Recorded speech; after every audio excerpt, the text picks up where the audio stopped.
next item is Future Ready Plan. Mr. Giuliani.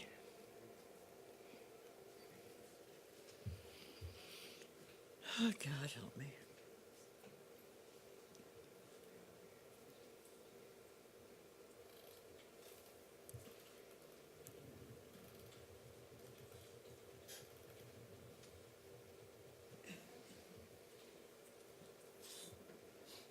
I am going to ask you to take a look at the presentation. This particular presentation is web-based and couldn't be converted into a PDF. It would lose some of the presentation. So the PDF backup that you have is the actual written full-out plan that we've developed. But this presentation will kind of hit on the key features of it. I'm really excited to share this for a number of reasons. But I think first and foremost, this is the work of over 35 teachers and over 14 administrators that are part of the Future Ready district level team, that are part of the high school Future Ready team, the middle school Future Ready team, and the elementary Future Ready team. And this is something that was really kind of put into play when Dr. Ball signed the Future Ready Pledge last spring. And it's one of those things where when you hear words like Future Ready, and we talked about it, really what it means is when we have students in our district right now, we are preparing them for college, career, and their future. And so that's kind of really the gist of this. And how can we, as a school district, set up the infrastructure, set up the learning environment, set up the technology to support that? So that's kind of what we're going to talk about today and really kind of hit on some of the key components of this plan. In the first meeting that we had this year, a Future Ready district level meeting with people from all over the district. We had teachers, we had administrators, we had board members. This quote was kind of shared, and it's something I think really caught my attention, a lot of people's attention, because we need to continue moving forward as a district. We all need to continue moving forward as teachers, as administrators, and learners. Being in education, we are professional learners. We have to continually grow ourselves in order for our students to grow. And so it really is something that we need to continue moving forward if we're going to progress. A lot of this work came from Tony Wagner's 7 Survival Skills for Career, College, and Citizenship. Tony Wagner is a professor at Harvard, and he is also an author, international speaker, and he did the research that none of us have the time to do. He spoke to thousands of CEOs and people that run colleges and universities, and what he asked them was, what do you want out of employees today? What are you looking for when you hire employees? And for the college professors and people to run those institutions, what are you looking for when you grant admission to students? And our role in education is to prepare our students for the future.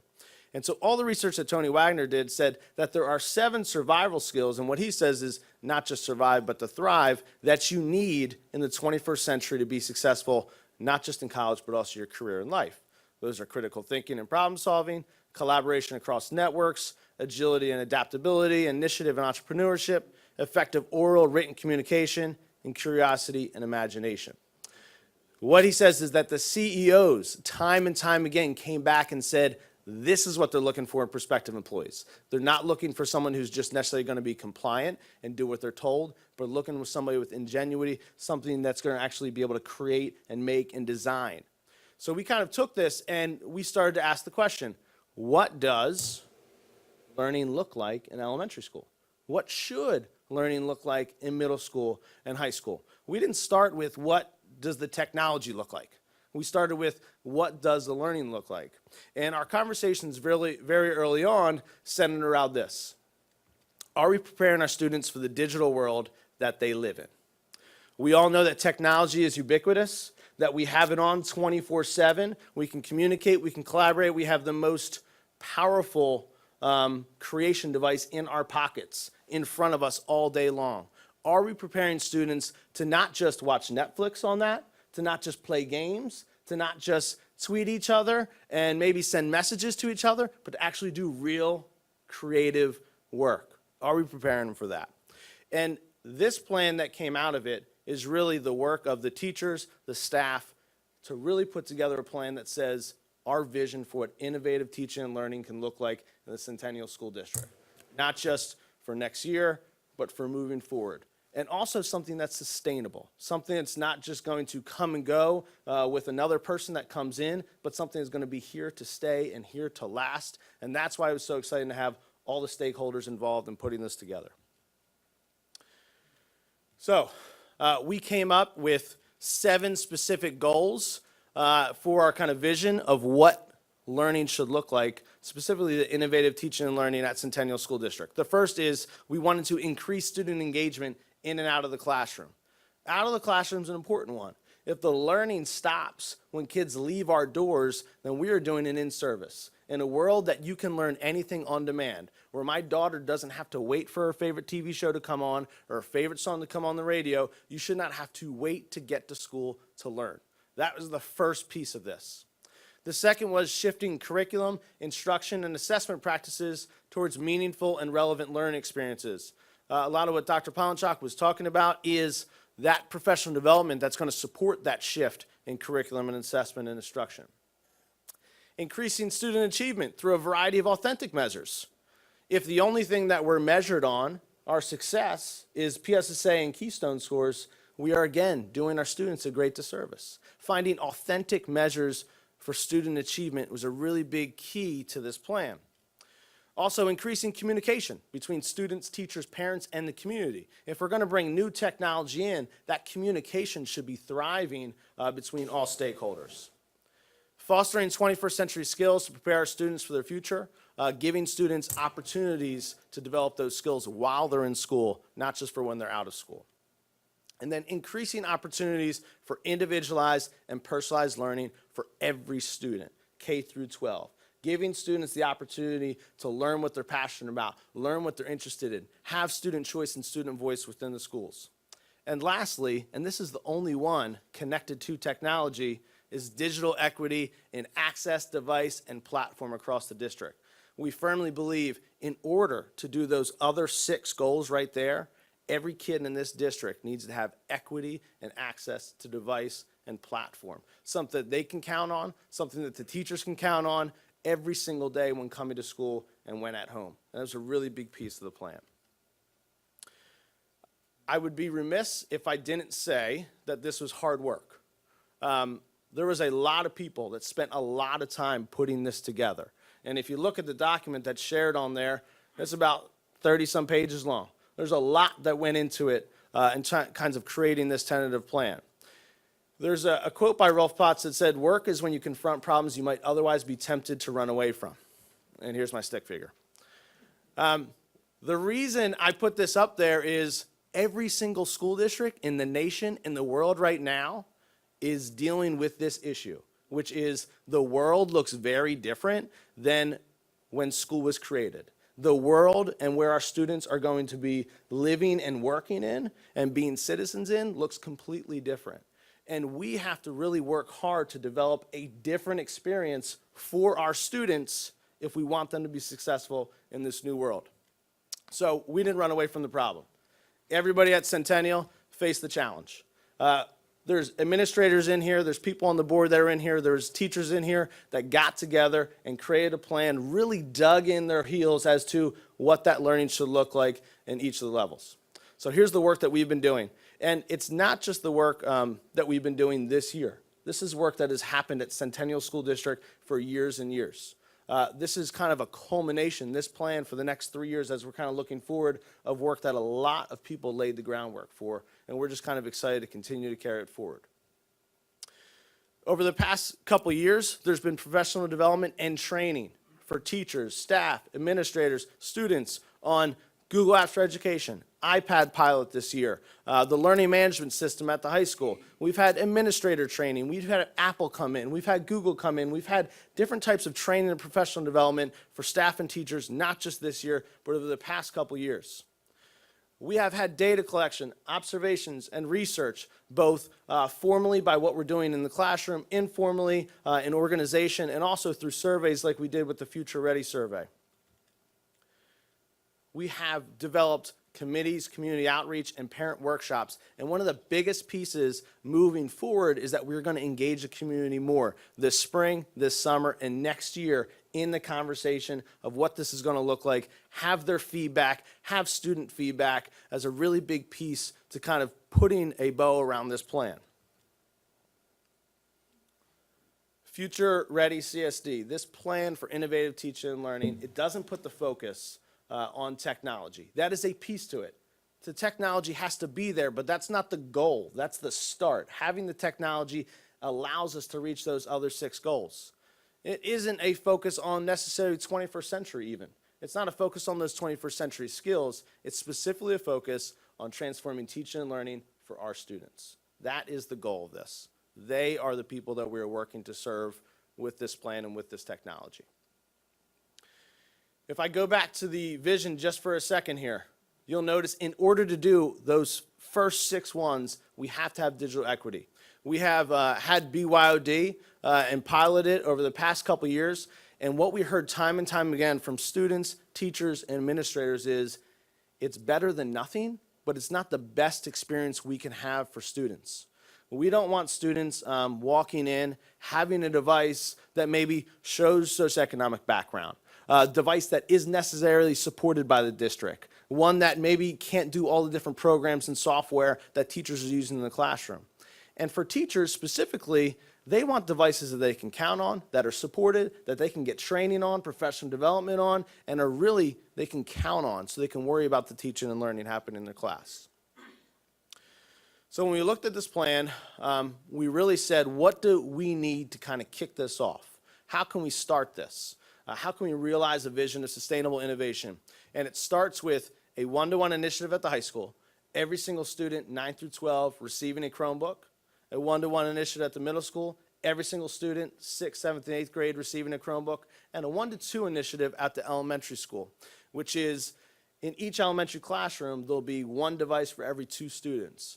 In working with the elementary teachers and the principals, they really wanted to make sure that they were focusing on center-based and station-based instruction, those things that were really working in the small groups instruction, and they really believe that a 1-to-2, getting to that point, would be a perfect place for the elementary level. If they ever want to go full class, every kid having a device, teacher talks to the teacher next door, they borrow the devices, and every kid has a kind of device for the full class. So, you may be asking financially, how can we pull this off?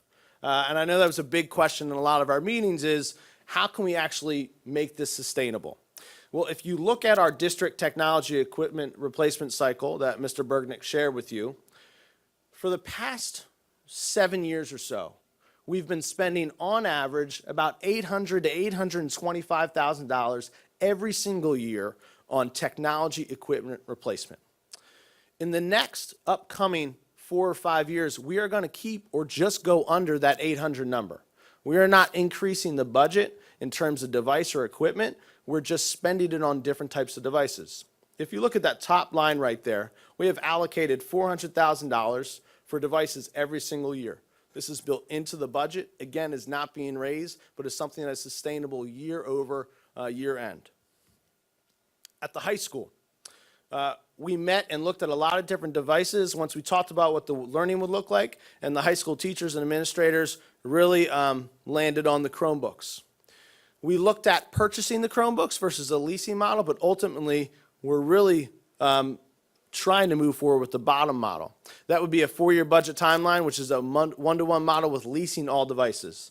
It would be about $130,000 a year, and in August, every kid 9 through 12 will get their device. And they'd have that device all year long. It'd be a 3-year lease. Every 3 years, a new fleet of devices comes in, so we're never with old devices. The middle school, same thing. If you look at the bottom line right there, 6th through 8th grade with the lease, with Chromebooks, the same device that the high school is looking at, it's about $112,000. So you're talking about for every single kid, 6th through 12th grade, in August to get a device, we're talking about just about $250,000, which leaves us about $150,000 for the rest of the district. The elementary plan looks a little bit different. We'll be purchasing these devices. Kids won't be taking them home. They'll last longer. The types of devices that we're getting, which is iPads, K through 3 specifically will definitely last longer and hold longer in the classroom. 4th and 5th grade is going to next year pilot 4 iPads and 4 Chromebooks in their classroom, and then decide what works better for their age level in 4th and 5th grade moving forward. As you see, adding the devices each year, by year 3 on that plan right there, we'll be at our 1-to-2 ratio. So in 3 years, we'll be at a place where every single classroom at the elementary school has 1 device for every 2 kids. That brings our grand total projected cost, yearly cost, to about $360,000. Again, K through 12, full plan. So this is our vision of kind of how it gets started. There's a lot more work that we have to do. Our next step specifically is that we want to continue what we're calling a pre-mortem. We want our staff and students to continually look at this plan and give their feedback. We are developing student innovation teams at each of the levels.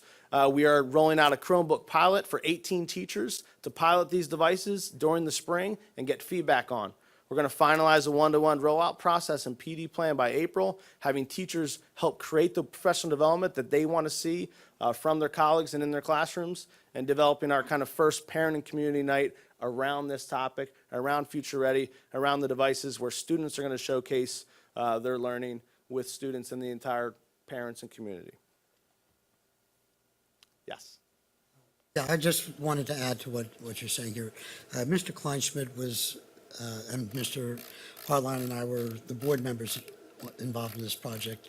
We each took our own level. I was on the elementary school side, and I just, I have to tell you, aside from the brilliant financial maneuvering, we're talking about a project where we're trying to be ready for a future that we don't know what it will look like in technology because of how quickly it turns over. And as detail-oriented as I try to be on many of our projects, this is the one project where I know the least about for where we'll be in 5 years, and yet feel the most comfortable. Because whatever the shape of technology will be, we build in the flexibility to be able to adopt it and pay for it. Right. Are there any other question or comments? Mr. Adams? Yeah, so, on a simplistic basis here, just for the public, just always keep in mind that, one of the things that's different from 20 or 30 years ago is that 20 or 30 years ago, with all the other stuff we had to pay for, we didn't have to pay for technology. And a lot of times when you calculate inflation in for the tax dollars, we're not really that far off in real dollars from what people were spending 30 years ago, and yet we have technology, and it's a huge hit that we have to calculate in, but it's a very, very important, absolutely important part of what we need to do. Morgan? This is very exciting. Thank you for doing all the hard work to everybody on your team.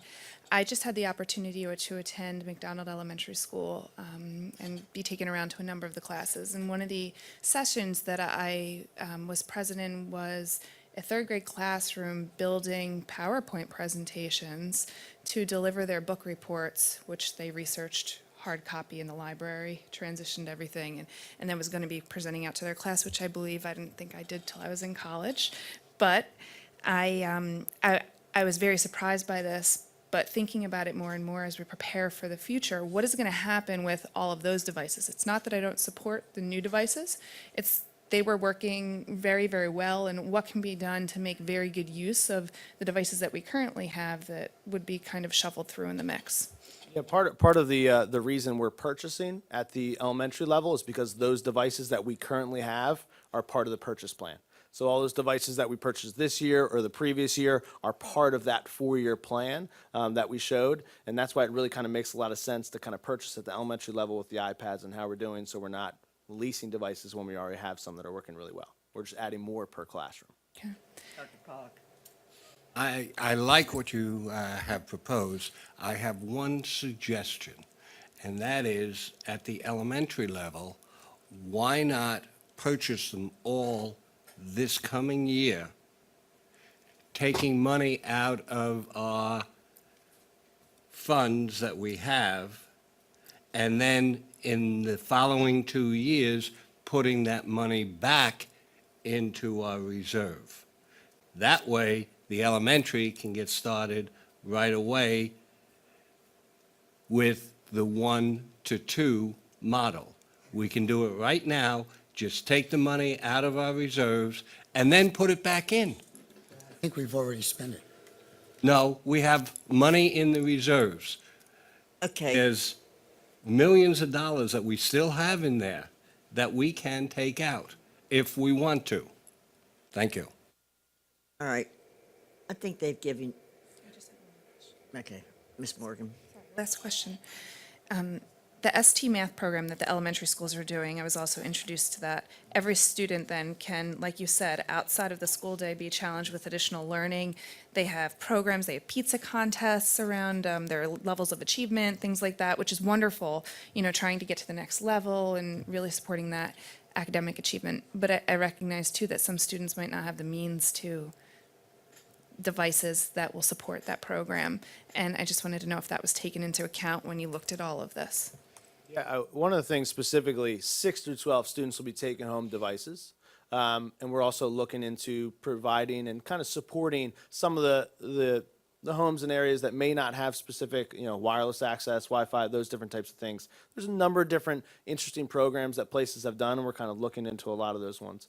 At the elementary level, those devices are going to stay in the school, but we've already talked about some different ways to kind of have an after-school time or maybe a sign-out checkout like you do in the library, those different types of things. That's kind of part of kind of what the teachers are working on the next couple of months and what we really want feedback from the community when we bring them in to kind of get their feedback from them as well. Thank you. And I just want to say, there is so much good happening in the schools right now. And not just with technology, but there's so much good happening. And I think that teachers are really excited to continue that and move forward. And there's been a lot of enthusiasm around the plan, but I think it's because they're seeing what their colleagues and what they're doing and what their students are doing. So it's an exciting time. Thank you for your hard work and your team, and I know this will come back as a action item later on, and you can put it into the plan, the ideas that some of the board members have, or you can at least look at them. Thank you very, very much.